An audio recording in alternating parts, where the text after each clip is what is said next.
प्यासी खुश्क धरती से किया वादा निभाना है, समंदर से कोई बादल हमें अब खींच लाना है, फकत पहरा नहीं देना हमें तारीख गलियों में, हमें सोए हुए लोगों की किस्मत को जगाना है।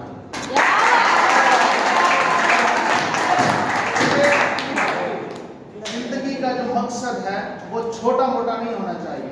आपका मकसद से इतना ना हो कि आपने नौकरी कर लेनी है, बस पढ़ रहे हैं हम एफएससी कर लेंगे, बीएस कर लेंगे, एमफिल पीएचडी कर लेंगे और नौकरी कर लेंगे।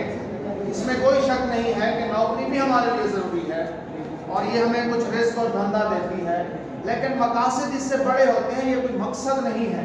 मकासद क्या होने चाहिए? मकासद इंसानियत की खिदमत होनी चाहिए। मुख्तलिफ किस्म के लोग होते हैं। कुछ लोग ऐसे होते हैं जो कि इवेंट्स पे बात करते हैं कि जनाब फलां वलीमा आने लगा है, फलां की शादी आने लगी है, ठीक है। कुछ लोग ऐसे होते हैं जो कि एक दूसरे को डिस्कस करते हैं, लोगों को डिस्कस करते हैं कि जनाब फलां ऐसा है, फलां ऐसा है, और सारा दिन इसी में लगे रहते हैं। लेकिन अजीम लोग वो होते हैं जो इंसानियत के इश्यूज़ पे बात करते हैं कि फॉर एग्जांपल रहीम यार खान में अगले 10 सालों में पानी की सूरत हाल क्या होगी, ज़मीन के अंदर जो पानी का लेवल है वो कहाँ तक चला जाएगा, और मीठा पानी जो कड़वा होता जा रहा है और उससे मुख्तलिफ बीमारियाँ फैल रही हैं, तो उसके मसाइल को किस तरह से हल किया जा सकता है। पढ़ रहे हैं तो फिज़िक्स में अपना नाम बनाएं और उस लेवल पे जाएं, कितने बड़े साइंसदान बन जाएं, जिस तरह कि आइंस्टाइन था या न्यूटन था या गैलीलियो था। इकबाल कहते हैं कि जो आज़ाद मंश बंदा है, जिसकी सोच बहुत बुलंद है, जो गुलाम नहीं है, उसके बारे में इकबाल कहते हैं कि उसकी सिर्फ शाहीन जैसी होती है कि तेरे आज़ाद बंदों की न ये दुनिया न वो दुनिया, यहाँ मरने की पाबंदी वहाँ जीने की पाबंदी, गुजर औकात कर लेता है ये कोहो बयाबा में कि शाही के लिए जिल्लत है कार आशियाँ बंदी।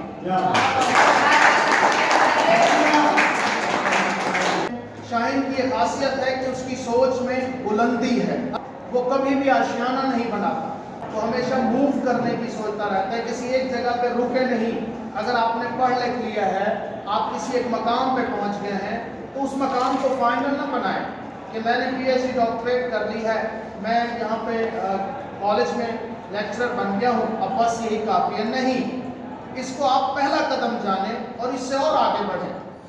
तो मैंने हमेशा यही सोचा कि जब मैं अपनी फिज़िक्स में तालीम मुकम्मल कर लेता हूँ, उसके बाद मैंने क्या करना है, कोई मकसद हयात अपना बुलंद करना है, अपने जहन के अंदर इंसानियत की खिदमत का सोचना है और आगे बढ़ना है। तो ये इसी सिलसिले की कड़ी है कि हम आप लोगों के लिए, आपके जहनों को तरोताज़ा करने के लिए, आपके जहनों को शाहीन जैसा बनाने के लिए, आपके जहनों को इकबाल की सोच देने के लिए हम फाइट करते रहते हैं। जहाँ पे आपको बेहतरीन अंदाज में फ़िज़िक्स पहुँचाई जाती है, वहीं पे मेरी ख्वाहिश है कि इकबाल के जो जज्बात हैं, जो एहसासात हैं, और अल्लामा इकबाल रहमतुल्लाह अलैह की जो ख्वाहिशात हैं कि मुसलमान नौजवान बहुत ही अजीम बने, अपने वक्त का मोमिन बने, तो वो उनके जो जज्बात हैं वो भी आप तक पहुँचाते रहते हैं।